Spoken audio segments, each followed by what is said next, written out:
رمضان کی برکتوں سے لطف اندوز ہونے کے بعد، اس نعمت کو پانے کے بعد اس کا ادب و احترام کریں گے اور اس میں اپنی بندگی اور عبادت کا حق ادا کرنے کی کوشش کریں گے۔ اور فرمایا موسیٰ سن، اس میں ان کے لیے ایک اور بھی انتظام کروں گا، وہ میرے قریب ہوں گے تو میں ان کے لیے ایک اور بندوبست کروں گا کہ میں شیطانوں کو جکڑ دوں گا، میں گناہ کے سارے دروازے اور رستے بند کر دوں گا، نیکی کے سارے رستے واہ کر دوں گا، کھول دوں گا، اور صرف یہی نہیں کروں گا، ایک اور بھی کام کروں گا۔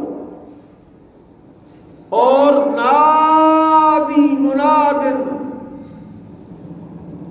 میرے عرش کے نیچے ایک میرا فرشتہ آواز دے گا، اعلان کرے گا، یا باغی الخیر اقبل، یا باغی الشر اقصر، اے خیر کے طلب کرنے والے آجا آجا آجا، اے شر کے چاہنے والے اقصر، ٹھہر جا، رک جا۔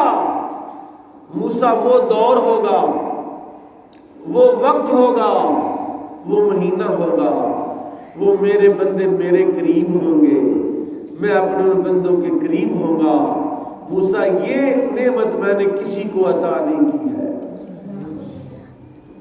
ماہ رمضان آ رہا ہے اور ہمیں ہمارے نبی نے ماہ رمضان المبارک کی آمد کے سلسلے میں اس کا انتظار کرنے کا حکم دیا۔ رسول پاک صلی اللہ علیہ وسلم نے پورا شعبان گن گن کے گزارا۔ کتنے دن رہ گئے رمضان؟ کتنے دن رہ گئے؟ کچھ ایسے بھی لوگ ہیں جو پچھلے رمضان میں زندہ و حیات تھے، موجود تھے ہمارے درمیان، اب وہ چلے گئے۔ کچھ کے تو نام یاد ہیں، کچھ کی شکلیں یاد ہیں، کچھ کی شکلیں بھی بھول گئی، نام بھی بھول گئے۔ میرے آقا و مولا امام الانبیاء صلی اللہ تعالی علیہ وسلم کی خدمت میں دو بھائی رہتے تھے، صحابی تھے، مسلمان تھے، مومن تھے۔ ایک بھائی شہید ہو گیا۔ جب وہ بھائی شہید ہو گیا تو دوسرا اس کا بھائی جو ہے وہ اس کی شہادت کے بعد سال یا 1.5 سال یا 2 سال زندہ رہا، اور وہ گھر میں اپنی موت سے اور اپنی اجل سے گھر میں کسی بیماری کے ساتھ وہ فوت ہو گیا۔ اس کا جنازہ تھا، صحابہ کرام باتیں کر رہے تھے کہ وہ جو شہید ہوا کتنا خوش نصیب تھا، اسے شہادت کی نعمت ملی، خوش نصیب آدمی تھا، شہید ہو گیا، اور یہ بیچارہ گھر میں ہی فوت ہوا، اس کو شہادت نہیں ملی۔ یہ باتیں جب میرے آقا مولا نے سنی، آپ نے فرمایا میرے صحابہ تم کیا باتیں کر رہے ہو؟ یا رسول اللہ شہید کی بڑی شان ہے، شہید کا بڑا مقام ہے، بھائی وہ شہید ہو گیا، وہ بڑے شان والا تھا، یہ بیچارہ گھر میں ہی فوت ہوا، اپنی آئی پر گیا۔ میرے آقا نے ارشاد فرمایا شہید کی بڑی شان ہے، شہید کا بڑا مقام ہے، لیکن اس بندہ مومن نے اس شہید بھائی کے ساتھ جب تک وہ زندہ رہا اس نے بھی نیکیاں کی، اس نے بھی تقوی اختیار کیا، اس نے بھی نمازیں پڑھی، لیکن جب وہ شہید فوت ہو گیا اس کو اللہ نے مہلت دی، اس کے بعد اس نے نمازیں پڑھی، اس نے صدقات دیے، اس نے تقوی اختیار کیا، اس نے قرآن کی تلاوت کی، وہ اجر کدھر گیا اگر شہید کا بڑا مقام ہے؟ مطلب یہ کہ رسول اللہ صلی اللہ علیہ وسلم نے بتایا کہ اس شہید کے بعد جو وقت اللہ نے اس کو دیا اور اس میں اس نے نیکیاں کی، یہ شہید سے کئی درجے بلند ہو گیا، اور لوگوں کو ادراک نہیں ہے یہ زندگی کتنی بڑی نعمت ہے، یہ لمحات اور یہ گھڑیاں کتنا بڑا انعام ہے، یہ احساس نہیں ہے لوگوں کو۔ اس میں خوش نصیب ترین وہ شخص ہے جس کو اللہ تعالیٰ اپنی قرب عطا فرماتا ہے. اور اللہ کا مقرب کون ہے؟ بڑے بندے دعویٰ کرتے ایسی بھی بڑی شے کر لیں گی، ایسی بڑی شے. اور میرا رب جب کسی سے پیار کرتا ہے تو اس کو قرآن پڑھنے کی توفیق دیتا ہے، اس کو اللہ ذکر کرنے کی دولت دیتا ہے، اس کو اللہ نیکی کرنے کا موقع عنایت فرماتا ہے، اس کو اللہ اپنا قرب عطا فرماتا ہے، اور اللہ اس کو اپنی ہمسائیگی عطا فرماتا ہے. اور نیک بندہ اللہ کا ہمسایہ ہوتا ہے، اللہ کا ہمسایہ ہوتا ہے. اور جو ماہ رمضان آ رہا ہے جس کا ہمیں انتظار ہے، بڑی شدت سے انتظار ہے، اس ماہ رمضان کی شان کیا ہے؟ رسول کائنات امام الانبیاء صلی اللہ علیہ وسلم نے ارشاد فرمایا ہلاک ہو گیا وہ شخص، ایک روایت، بدبخت ہے وہ شخص، دوسری روایت، بخیل ہے وہ شخص جو ماہ رمضان کو پائے اور اپنی بخشش نہ کروائے. یعنی گویا ہلاک ہو گیا. رمضان آتا ہے یہ بخشش کا سامان کر کے جاتا ہے، بندے بخشوا کے جاتا ہے. اور آپ رمضان مبارک کی بخشش کا اندازہ کیجئے. میرے آقا نے ارشاد فرمایا قیامت والے دن پل صراط پر جو بال سے باریک تلوار سے تیز ہوگا، اور وہاں نیک متقی پرہیزگار کوئی آنکھ جھپکتے گزر جائے گا، بجلی کی چمک کے ساتھ گزر جائے گا، کوئی رینگتے رینگتے گزرے گا، کوئی چلتے چلتے گزرے گا، کوئی اس میں کٹ کے جہنم میں گر جائے گا. اور وہ پل اللہ نے قائم کہاں کیا ہے؟ دوزخ کے اوپر. نیچے دوزخ ہے، اوپر سے وہ پل جا رہا ہے، اور وہ پل سیدھا جنت میں جا رہا ہے. فرمایا ماہ رمضان انسانی شکل میں اس پل پر کھڑا ہوگا. وہ جو میزان ہے، وہ جو ترازو ہے، وہاں پر نیکیاں اور بدیاں جب تولی جائیں گی آپ کو رمضان وہاں ملے گا. اور یہ جو دوزخ کے 7 دروازے ہیں، ان 7 دروازوں کے باہر بھی تمہیں ماہ رمضان ملے گا. اور اپنے اندر روزہ رکھنے والوں کو، تلاوت کرنے والوں کو، نیکیاں کرنے والوں کو پہچانتا ہوگا. کئی لوگوں تو حافظہ ہی کمزور ہے، بندے ہی نہیں پہچانتے ہیں. اور یہ اس کا حافظہ کمزور نہیں، کوئی ایک بندہ بھی جس نے ماہ رمضان کو پایا، اس میں روزے رکھے، اس میں تقوی اختیار کیا، اس میں پرہیزگاری اختیار کی، ماہ رمضان اس کو پہچان کے جنت میں لے جائے گا. اور رمضان المبارک کا تو کوئی شاہ مقابلہ نہیں کر سکتی. سنیے میرے آقا کی حدیث. میرے آقا نے ارشاد فرمایا جس نے بلا عذر شرعی، بلا عذر، بلا وجہ ایک روزہ چھوڑ دیا، پھر جاگ نہیں آئی، روزہ کیا رکھنا. حالانکہ روزے کے لیے سحری کھانا فرض، واجب، ضروری، کہ بھئی سحری کھائیں گے تو روزہ، سحری نہیں کھائی تو روزہ نہیں. روزے کا ایک ٹائم ہے، یہاں سے لے کر یہاں تک روزہ ہے. یہ سحری کا ٹائم ہے، سے پہلے کھا لو تو سبحان اللہ اچھا ہے، نہیں کھاؤ تو روزہ یہاں سے سٹارٹ ہوگا، اور یہاں غروب آفتاب یہاں تک روزے کا ٹائم ہے.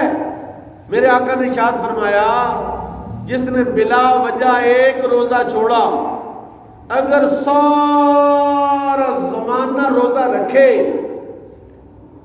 تو اس ایک روزے کی کمی کو پورا نہیں کر سکتا. یعنی پورا سال بھی روزہ رکھے، رمضان کے ایک دن کا مقابلہ نہیں کر سکتا. اب 2 مسئلے اور بات کر کے ختم کرتا ہوں. قرآن شریف میں اللہ نے ارشاد فرمایا کہ فمن کان منکم مریضا، جو تم میں سے بیمار ہو، اولا سفر، یہ سفر پر ہو، فعدۃ من ایام اخر، فعدۃ من ایام اخر، ان کی گنتی بعد میں کرے، بیماری کے بعد گنتی پوری کرے، سفر کے بعد گنتی پوری کرے. بابا ڈاکٹر کے پاس گیا، بندہ ڈاکٹر کے پاس گیا، ڈاکٹر نے کہا بابا روزہ نہ رکھے، نقصان ہوگا تیرا، بلڈ پریشر شوٹ کر جائے گا، فالج ہو جائے گا، ہارٹ اٹیک ہو جائے گا، مر جائے گا روزہ۔ اس نے کہا ڈاکٹر مر جائے گا پر روزہ نہیں چھوڑنا۔ اوے جاہل ہے، اللہ تعالیٰ نے جو رخصت دی، اللہ نے انجوائمنٹ کا موقع دیا کہ تو روزہ نہ بھی رکھ، بغیر رکھے تجھے روزے کا اجر دوں گا، کہتا نہیں میں روزہ رکھوں، یہ پیکج میرے اللہ کا بھائی، روزہ میں نے ضرور رکھنا، میں ساری زندگی روزہ نہیں چھوڑیا، میں نے اب بھی نہیں چھوڑنا۔ اوے بیمار کون کرتا ہے؟ بولو تو صحیح، جاگ رہے ہو؟ بیمار بھی وہ کرتا ہے، صحت بھی وہ دیتا ہے، جس نے بیمار کیا ہے وہ بیمار اس نے اس لیے کیا ہے کہ تیرے گناہ کچھ زیادہ ہو گئے، وہ گناہ مٹانا چاہتا ہے اور تو پھر بھی مشقت میں پڑنا چاہتا ہے۔ بیمار کو منع کر دیا کہ تو روزہ، بیمار دو قسم کے ہیں، ایک دائمی بیمار ہے، ایک عارضی بیمار ہے، جس کو امید ہے صحت کی، تو وہ جب صحت ہوگی تب روزہ رکھے گا۔ جس طرح خواتین کے لیے مخصوص ایام میں روزہ جائز نہیں ہے، اب وہ خواتین کہیں کہ بھئی کوئی دوائی کھا لے، کوئی گولی کھا لے، وہ پیریڈ نہ آئے تاکہ رمضان میں روزہ رکھے۔ اوے ایسی کوئی جاہل بی بی تو نہیں ہو سکتی، یا اس کو سیکھنا چاہیے، یا اس بیمار کو سمجھنا چاہیے کہ جن دنوں میں وہ کسی عذر کی وجہ سے روزہ چھوڑ رہا ہے، اگر اس کے بعد جا کے اس روزے کو پورا کرے گا، اللہ اتنا ہی اجر دے گا جتنا رمضان میں اجر دیتا ہے، اتنا ہی اجر دے گا۔ نبی پاک صلی اللہ تعالی علیہ وسلم مدینہ شریف میں آپ بازار میں نکلے تو آپ نے دیکھا کہ ایک بندہ بے ہوش پڑا ہوا ہے اور لوگ اس کے ارد گرد جمع ہیں، رش لگا ہوا ہے، کوئی اس کو ہوا دے رہا ہے، کوئی اس کو کچھ کر رہا ہے، کوئی اس کو کچھ کر رہا ہے، کوئی سایہ کر رہا ہے۔ میرے آقا نے پوچھا کیا ہوا ہے، کیا ہوا اس کو؟ کہا یا رسول اللہ مسافر ہے اور روزہ رکھا ہوا تھا تو حالت خراب ہو گئی، یعنی پیاس کی شدت ہو گئی یا بھوک کی شدت ہو گئی اور وہ بے ہوش ہو گیا۔ میرے آقا امام الانبیاء صلی اللہ علیہ وسلم نے ارشاد فرمایا سفر میں روزہ رکھنا کوئی نیکی نہیں ہے۔ سبحان اللہ کہہ دو، سبحان اللہ۔ میں سمجھاتا ہوں آپ کو مسئلہ، تفصیل سے سمجھاتا ہوں۔ سفر میں روزہ رکھنا کوئی نیکی نہیں، سفر میں روزہ نہ رکھے، کیوں؟ اس لیے کہ سفر بھی میرے رب کی طرف سے ہی ہے، سارا نظام میرے اللہ کا ہی ہے۔ سفر میں جو مقصد کے لیے سفر کر رہا ہے، کئی بندے جمعے والے دن ہی آگے پیچھے مارکیٹ جاتے ہیں، روزہ رکھا ہوا ہے تو کسی درخت کے سائے میں بیٹھے ہیں، خریداری کرنی سی، منڈی آئے روزہ سی ہوتے وجہ سے گولیاں نہیں جا رہے، اس کی وجہ سے یہ نہیں ہو رہا، وہ نہیں ہو رہا۔ منع ہے مسافر روزہ نہ رکھے، اور بعد میں جب سفر ختم ہوگا تو روزے کی قضا کر لے، میرا رب جتنا اجر رمضان میں دے گا اتنا اجر بعد میں بھی عطا فرمائے گا۔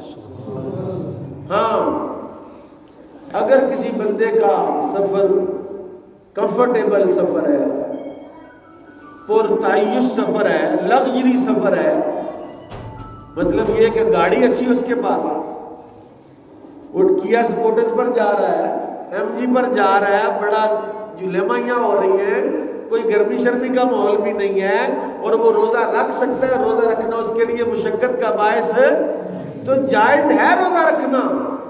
لیکن اگر روزہ رکھ کے روزے سفر کے معاملات میں رکاوٹ آتی ہے تو میرے آقا نے فرمایا ایسا روزہ کوئی نیکی، بیمار بھی اگر کوئی بندہ ہلکا پھلکا بیمار ہے تو وہ روزہ رکھ لے گا تو روزہ قبول ہو جائے گا۔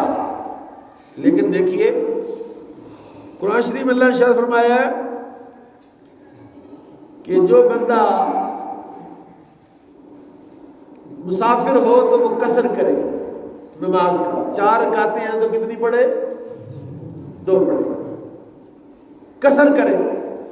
ایک بندہ کہتا لو جی الحمدللہ ہمارے پاس تو ٹائم بھی بڑا ہے، تو ہم 4 ہی پڑھتے ہیں، 2 کیوں پڑھنی؟ 4 کا ثواب زیادہ ہوگا، 2 کیوں پڑھنی ہے؟ اگر 4 پڑھے گا 2 نہیں پڑھے گا گنہگار ہوگا، اور اگر 2 ہی پڑھے گا تو اللہ تعالیٰ اجر بھی زیادہ دے گا اور نماز بھی قبول فرمائے گا۔ کیوں؟ کہ اللہ کے حکم کو قبول کیا ہے، اللہ کے حکم کو تسلیم کیا ہے۔ اللہ تعالیٰ آپ سے کوئی بہت زیادہ عبادت کا مطالبہ کر ہی نہیں رہا، کہتا اللہ نہیں کہتا کہ تم ہر وقت جو ہے وہ ادھر ہی لگے رہو۔ اللہ نے کہا بس 5 وقت کی نماز، حلال کھاؤ، سچ بولو، جھوٹ نہ بولو، مخصوص چھوٹا سا کام ہے۔ زکوٰۃ ہے تو وہ بھی 2.5% دو، اللہ نہیں کہتا۔ وہ قرآن شریف میں سورہ اسراء میں اللہ نے ارشاد فرمایا ہے وَلَا تَبْسُطْهَا كُلَّ الْبَسْطِ فَتَقْعُدَ مَلُومًا مَدْحُورًا۔ یہ حکم نہیں ہے کہ سارا ہی مال اللہ کی راہ میں صدقہ کر دو، پھر خود ہاتھ پہ ہاتھ رکھ کے بیٹھے رہو کہ اب کیا ہمارا کیا بنے گا۔ منع کیا اعتدال، خیر الامور اوساطها، بہترین کام میانہ روی ہے، میانہ روی۔ عبادت شروع ہو جائے تو 24 گھنٹے عبادت، گھر والے بھی تنگ، یہ ہو رہا کتنے پھنس گیا بندہ، گھر ہی نہیں بڑھتا، اور بالکل ہی چھوڑ دے، یہ بھی منع کیا۔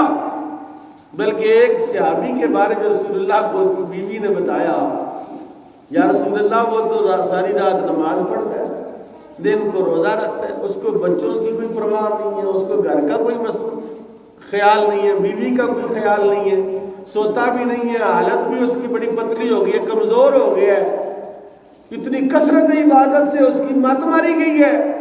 میرے آقا نے اس کو بلایا، اور سنیے یہ سونے کے پانی سے لکھنے والے حروف ہیں میرے آقا نے جو ارشاد فرمایا نفس کا علیہ کا حق، تیرے جان کا بھی تجھ پر حق ہے، وہ اولاد کا علیہ کا حق، تیری اولاد کا بھی تجھ پر حق ہے، وہ ازواج کا علیہ کا حق، تیری بیویوں کا بھی تجھ پر حق ہے، وہ عین کا علیہ کا حق، تیری آنکھ کا بھی تجھ پر حق ہے، وہ جسد کا علیہ کا حق، جسم کا بھی تجھ پر حق ہے کہ اس کو کوئی آرام کرنے کا موقع بھی دے، آنکھ کو سونے کا موقع دے، بیوی کو، بچوں کو، گھر کو، کاروبار کو بھی وقت دے۔ میرا رب نے، میرے اللہ نے اتنا بڑا کرم فرمایا ہے کہ سال کے بعد ہمیں ماہ رمضان عطا فرمایا ہے، تاکہ پورا سال میں جو پنگے شنگے کیے ہیں رمضان میں وہ سارے صاف ہو جائیں، بالکل نیٹ اینڈ کلین ہو جاؤ۔ اور یہ کوئی اتنی مشقت والا کام بھی نہیں ہے۔ ایک بندہ کہتا جی میں مزدور آدمی ہوں، میرے بچے ہیں چھوٹے چھوٹے، بل بڑا آ رہا ہے، روٹی نہیں پوری ہو رہی، تو میں روزہ رکھوں گا تو مزدوری کیسے کروں گا؟ میں روزہ رکھوں گا، میں نماز پڑھوں گا، میں کیسے میرا کام چلے گا؟ اتنا بڑا جاہل آدمی ہے کہ اللہ تعالیٰ نے جو اس پر چیزیں لازم کی ہیں اس کے فائدے کی، لا یکلف اللہ نفسا الا وسعها، اللہ کسی بندے کو اس کی طاقت سے زیادہ حکم نہیں دیتا۔ تو کتنی وسعت ہے آپ کے نفس کی؟ الا وسعها، وسع کا کیا مطلب ہے؟ کتنی طاقت ہے؟ میرے اللہ نے قرآن عزیز فرقان حمید میں اس بات کا حکم فرمایا، لا اکراہ فی الدین، کہ دین میں جبر نہیں۔ ایسے ایسے جاہل لوگ بھی ہیں کہ اس آیت کو لے کر روزے کی چھٹی لے رہے ہیں، اور پریشانی تو یہ ہے کہ اس ملک کا سب سے بڑا چیف جسٹس جو ہے وہ بھی اس آیت کو غلط مطلب لے کر بیان کرتا ہے۔ بہرحال روزے اللہ کی نعمت ہے، اللہ تعالیٰ ہمیں ماہ رمضان کی